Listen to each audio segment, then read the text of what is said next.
말씀은 야고보서 2장 19절부터 22절의 말씀입니다. 야고보서 2장 19절부터 22절의 말씀, 우리 4절을 함께 합독하도록 하겠습니다. 내가 하나님은 한 분이신 줄을 믿느냐? 잘하는도다. 귀신들도 믿고 떠느니라. 아, 허탄한 사람아, 행함이 없는 믿음이 헛것인 줄을 알고자 하느냐? 우리 조상 아브라함이 그 아들 이삭을 제단에 바칠 때에 행함으로 의롭다 하심을 받은 것이 아니냐? 내가 보거니와 믿음이 그의 행함과 함께 일하고 행함으로 믿음이 온전하게 되었느니라. 아멘. 오늘 수예배 때 함께 볼 말씀의 제목은 살아있는 믿음을 사모입니다.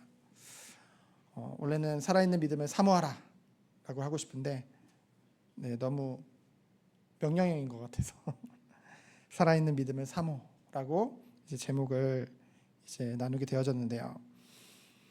우리가 지난 시간까지 우리 요한계시록에 이제 7교회를 우리가 함께 봤습니다. 그래서 그 중에 이제 사대 교회와 라오디게아 교회를 통해서 우리가 늘 경계해야 될 우리의 신앙의 모습들을 다시 한번 보게 되어졌죠. 그 모습을 보면은 살아있다는 이름만 가졌다고 했습니다. 살아있다는 이름만. 그리고 입만 무성하고 열매를 맺지 못하는 그런 교회의 모습을 우리가 보게 되어졌죠. 우리를 교회 다니는 사람을 보통 얘기할 때 성도라고 합니다. 근데 이 성도라는 것은 사실은 모든 교회 다니는 사람들에게 쓰는 단어가 아닙니다. 왜냐하면 성도라 함은 교회 다니는 것으로 사실은 우리의 구원과 우리의 택함을 알 수 있는 건 아니거든요. 물론 교회에 다닌다는 것이 그거의 확률이 굉장히 높지만은 그렇다 할지라도 확증할 수는 없습니다. 그래서 성도라 함은 하나님이 구별하셨다는 거거든요. 한마디로 하나님의 백성이라는 뜻이거든요. 그런데 우리는 제가 판단하는 게 아니라 하나님의 말씀에 예수님께서 직접 말씀하셨죠. 교회 안에 양도 있고 염소도 있다. 그렇죠? 이 성도라는 이름이요, 그만큼 가볍지 않은 이름이라는 거죠. 근데 교회에서는 마치 가장 낮은 직분같이 얘기하잖아요. 이제 교회 처음 오면은 성도라고 부르고, 그리고 좀 지나면 집사라고 부르고, 이제 안수에서 안수 집사님 또는 권사님 또는 뭐 나중에 장로님, 그렇죠? 그게 마치 계급인 것 같이. 그런데요, 오늘 말씀해 보면은요, 우리가 7교회를 통해서 봤지만은 그 이름만 가지는 것 또는 외형적으로 갖추는 것, 그것이 좋은 것 같지만은 결국은 그에 따른 그 무게와 책임이 함께 올 수밖에 없다는 것이죠. 그래서 우리가 야고보서는 오늘 우리가 함께 나눌 이 본문 말씀이 어찌 보면은 야고보서의 이제 주제절이라고도 할 수 있거든요. 이 야고보서는 신행의 이치를 말한다고 했죠. 신행의 이치는 뭐예요? 우리의 믿음은 행함으로 나타날 수밖에 없다. 한마디로 믿는 것과 행함이 일치할 수밖에 없다. 결국은 믿음이 뿌리라고 한다면은 행함은 열매라는 것이죠. 이것은 이신칭의의 반대가 아닙니다. 예전에 이제 많은 신학자들이 이걸 가지고 오해를 많이 했거든요. 바울은 믿음으로만 의롭게 된다고 했는데 이 야고보는 행함으로 의롭다는 함을 말하네. 그럼 반대되는 거 아닌가? 잘못된 거 아닌가? 근데 아니죠. 여러분, 이 바울이 말하는 이신칭의는 율법을 행함으로 구원받지 못한다는 것을 말하는 것입니다. 그렇죠? 오직 이 율법을 완성하신 예수 그리스도를 믿음으로만 구원을 받는다는 것이죠. 그 야고보는 뭐예요? 그 믿음이라는 것이 행함을 통해서 입증된다는 것을 말씀하고 있는 것입니다. 그래서 두 말씀은 다른 것이 아니라 함께 가는 것이죠. 왜요? 믿음과 행함은 떨어질 수 없는 것이기 때문에 하나님께서 우리 교회를 처음 세우실 때 우리 교회가 달려갈 방향과 그런 길을 하나님이 이렇게 기도하게 하셨어요. 그래서 우리가 처음에 하나님 이 교회를 세우면서 시작하면서 하나님 주셨던 말씀이 그리스도 안에서 섬기는 교회죠. 여러분, 이 섬김이라는 것은 실제적인 삶을 말합니다. 그렇죠? 매우 실제적인 거예요. 이 섬김이라는 것은 주님이 보여주신 것을 우리 또한 주님과 같이 살아내는 거거든요. 자기 유익을 구하지 아니하고 실천할 수 있는 힘. 그 힘은 어디서부터예요? 믿음에서부터 오는 것이죠. 여러분, 행함은 결코 우리의 의지를 가지고 되는 것이 아닙니다. 믿음으로 되는 거예요.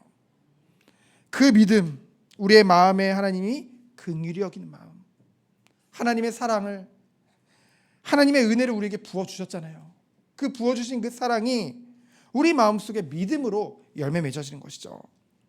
그래서 그 긍휼하심과 사랑과 그 은혜가 우리를 행동할 수 있는, 행동으로 옮길 수 있는 그 힘이 되어지는 것입니다. 그렇기 때문에 우리가요, 먼저 이 사랑과 은혜와 이 긍휼이 우리에게 풍성해야겠죠.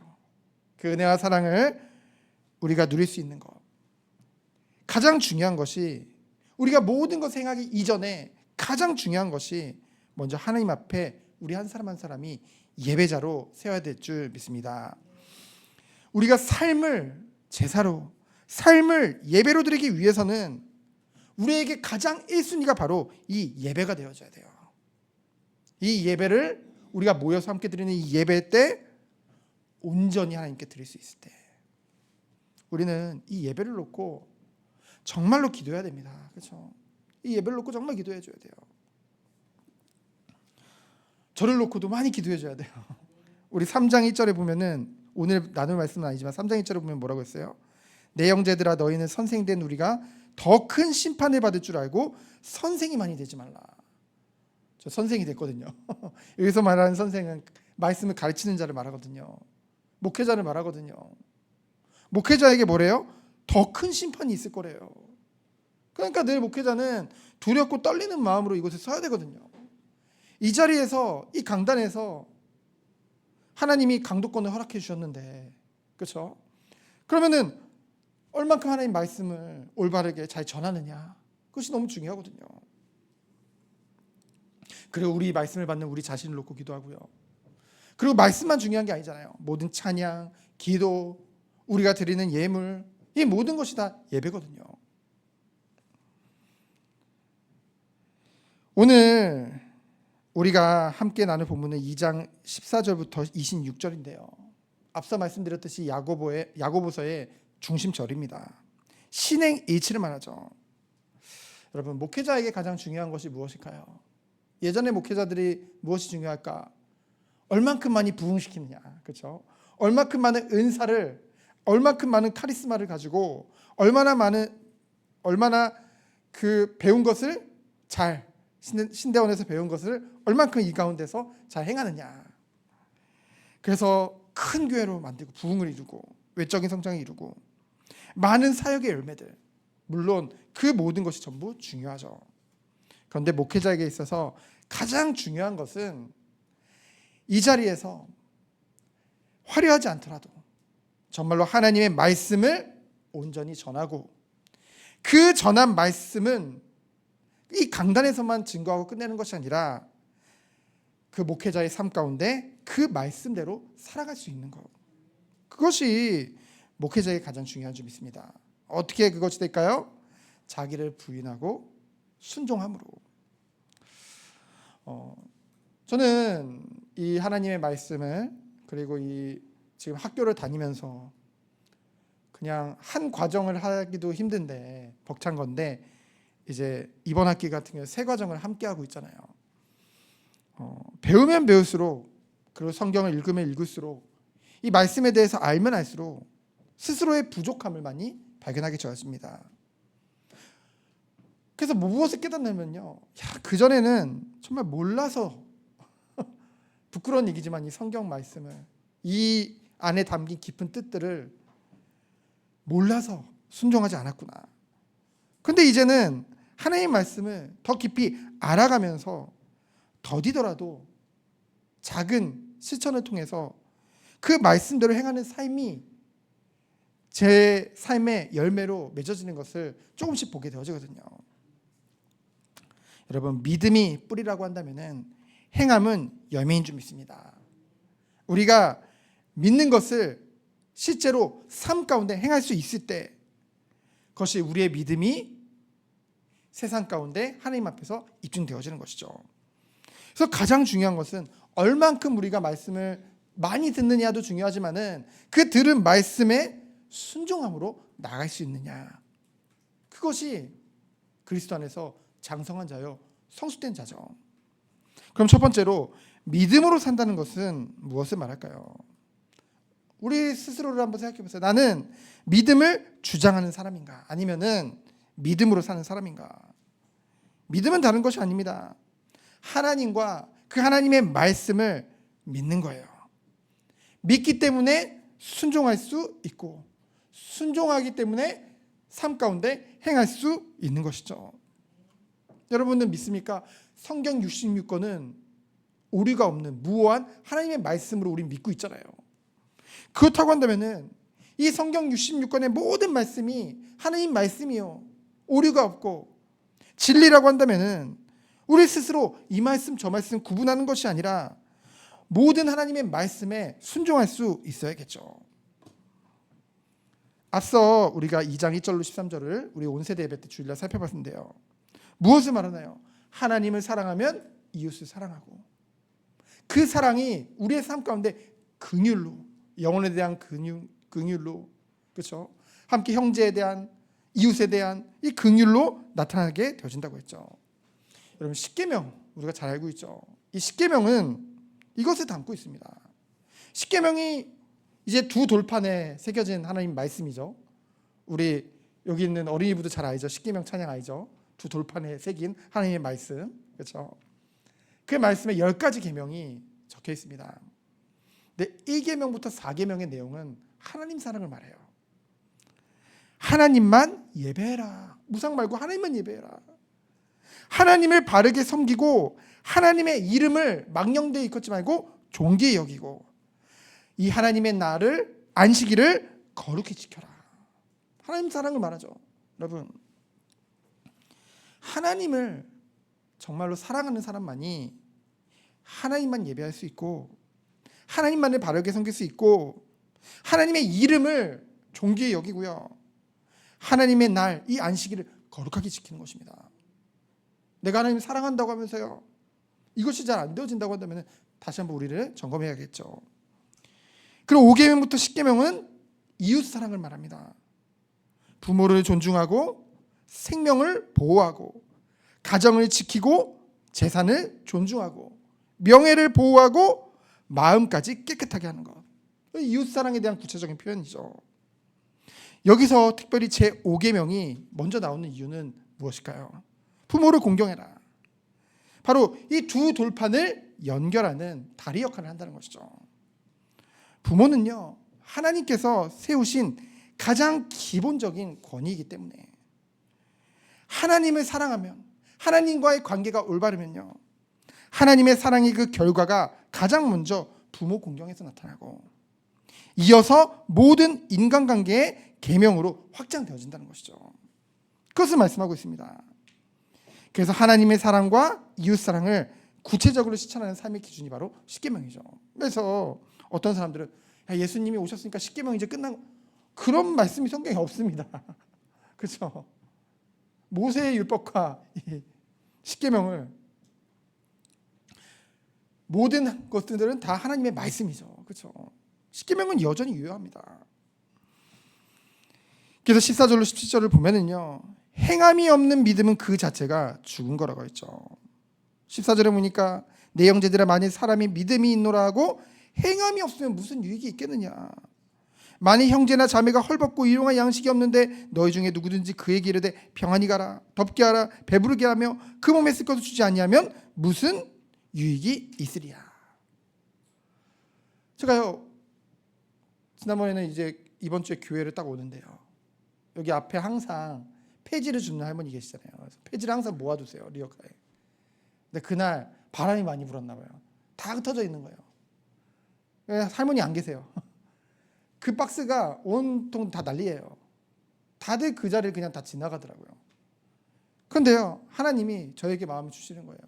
그 할머니에 대한 긍휼히 여기는 마음, 불쌍한 마음이 막 생기는 거예요. 그러니까 그거를 그냥 저는 밟고 교회 안으로 들어갈 수가 없겠더라고요. 그래서 그것을 하나하나 누가 뭐 시킨 적도 아니고 누가 보지도 않습니다.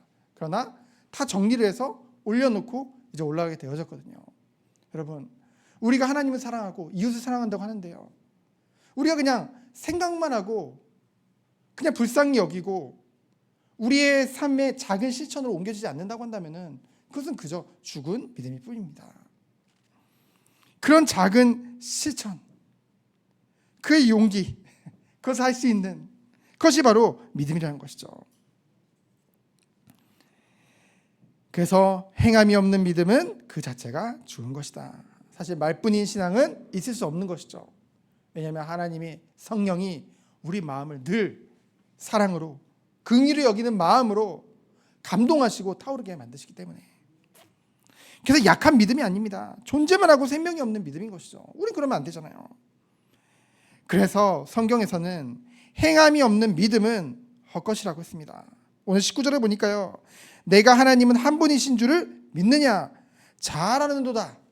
귀신들도 믿고 떠느니라. 이건 무엇을 말하냐면요, 다 알잖아요. 하나님은 한 분이다. 유일하신 하나님이시다. 근데 그거를요, 귀신은 더 잘한다는 거죠. 참된 믿음이라는 것은 단순한 지적 동의에서 끝나는 것이 아닙니다. 정말 우리가 하나님을 정말 믿고 우리에게 참된 믿음이 있다고 한다면은 그것이 하나님과의 인격적 교제를 낳게 되어진다는 것이죠. 우리의 삶 가운데. 그리고 예배는요, 우리의 예배를 어떻게 드리느냐에 따라, 그렇죠, 하나님을 정말 우리가 인격적으로 만났느냐, 그걸 볼 수 있습니다. 우리가 정말 하나님을 인격적으로 만났다는 것은 우리가 하나님을 하나의 추상적인 존재가 아니라 정말 우리와 끊임없이 교제하는 그런 가까운 친밀한 그런 가족으로, 그렇죠, 우리가 섬기는 거거든요. 그러면은 모든 예배의 순서가 정말 하나님을 사랑함으로 하나님께 고백하는, 하나님과 교제하는 그런 시간이 되는 거거든요. 여러분, 오늘 말씀에 보면 19절에 보니까 귀신들도 믿고 떠느니라. 이 말은 뭐예요? 누가복음 1장 24절에 보면은 귀신들도 얘기했거든요. 당신이 누구인지 아노니 하나님의 거룩한 자니라.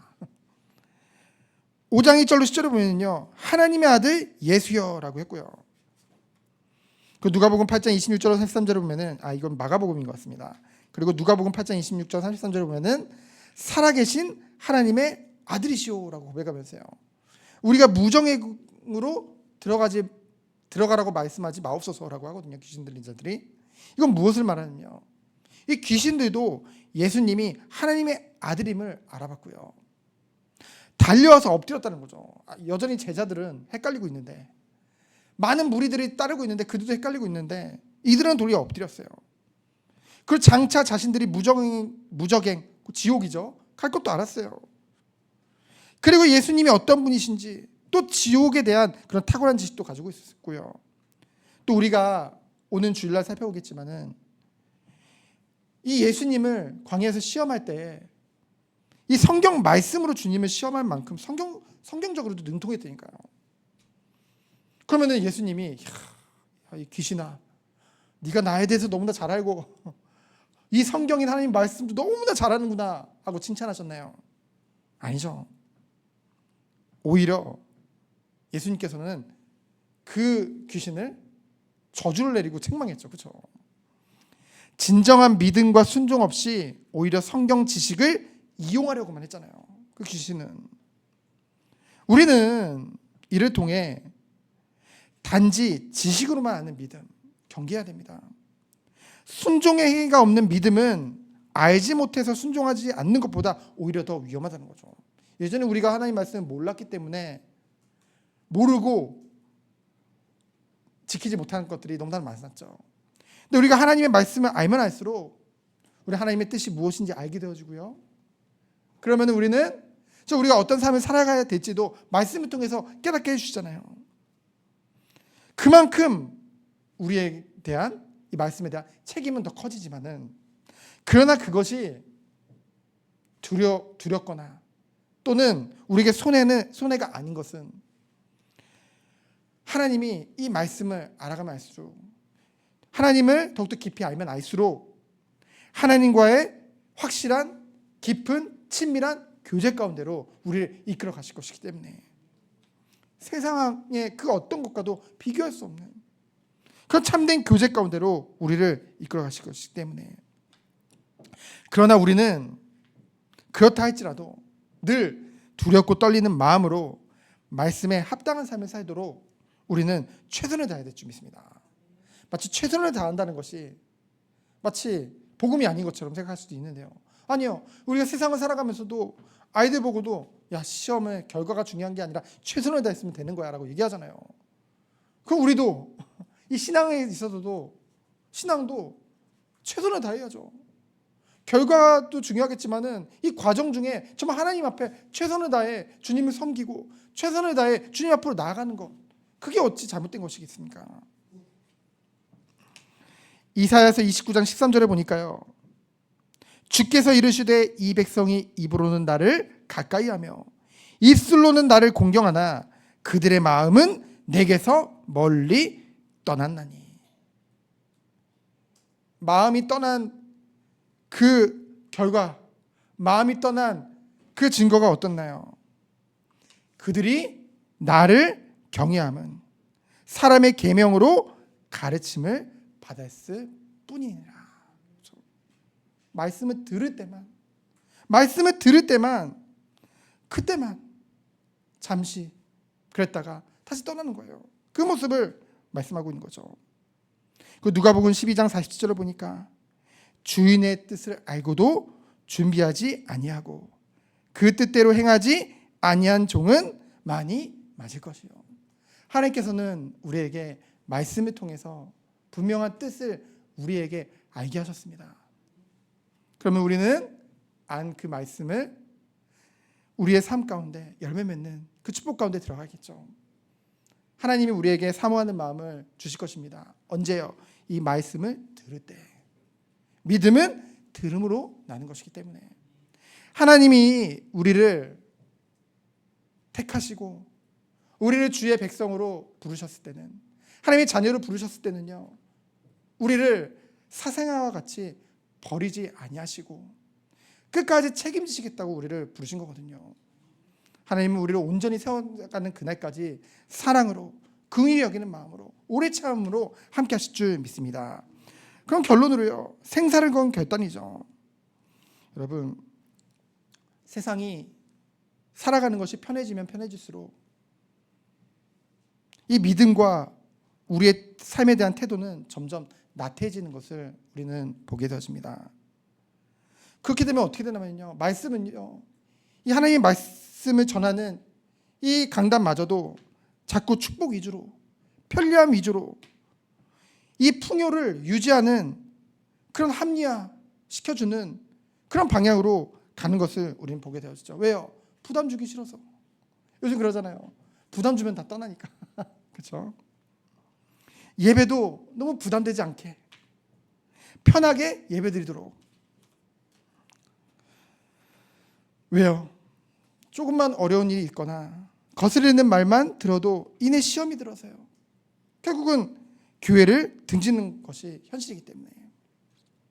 그러나 오늘 본문에 보면은요, 이 아브라함과 라합을 예로 들었죠. 하나님을 믿고 따르는 것은요, 결코 단순한 그런 감상이나 유의에서 끝나는 것이 아니라는 것이죠. 아브라함은요, 그 모리아산에서 그 100살에 얻은 독자잖아요. 얼마나 귀하겠어요. 하나님이 제물로 바치라는 거예요. 그렇죠? 죽이라는 거예요. 자식이 죽을 수도 있는 상황이죠. 물론 히브리서에 기록된 것을 보면은 자기가 죽이다 할지라도 하나님이 부활하실 것을 믿었다고 했어요. 그런다 하는데 여러분에게 자녀가 있어요. 자녀를 죽여서 바치래요. 칼로 찔러서 쪼개서 막 포를 떠서 불살라서 바치래요. 다시 부활할 것 믿는다 할지라도 그 과정이 쉽겠습니까? 마음이 괴롭지 않겠어요? 야, 어차피 부활해 줄 건데 뭐 널로 막 죽이 안 되잖아요. 그렇죠? 부모라고 한다면은. 이와 같이 뼈를 깎는 고통과 긴장과 고통의 시간들이란 거죠. 여러분, 라합은 어땠나요? 그 정탐꾼들을요, 숨겨준 것이 발각되면은 그 민족의 배신자가 되고 죽음이 기다리고 있습니다. 그렇죠? 그러나 생명건 도전을 했죠. 그렇죠? 이와 같이 우리가 하나님을 믿고 따른다는 것은요, 결코 쉬운 것은 아닐 수도 있어요. 이 땅에 살아가면서 긴장과 고통의 시간들이, 뼈를 깎는 고통도요 함께 온다는 것이죠. 그래서요, 누가복음 14장에 보면은요, 우리 주님도요, 주님을 따르겠다는 자들에게 그 길은 십자가의 길이니 다시 한번 생각해 보라고 말씀하셨거든요. 우리가 앞으로 걸어갈 길, 믿음의 길은요, 제자의 길은요, 이것은 어려우니까 포기하라고 주님께서 말씀하시는 것이 아닙니다. 우리에게 결코 가볍게 생각하지 말라는 것이죠. 여러분, 우리는 죄인입니다.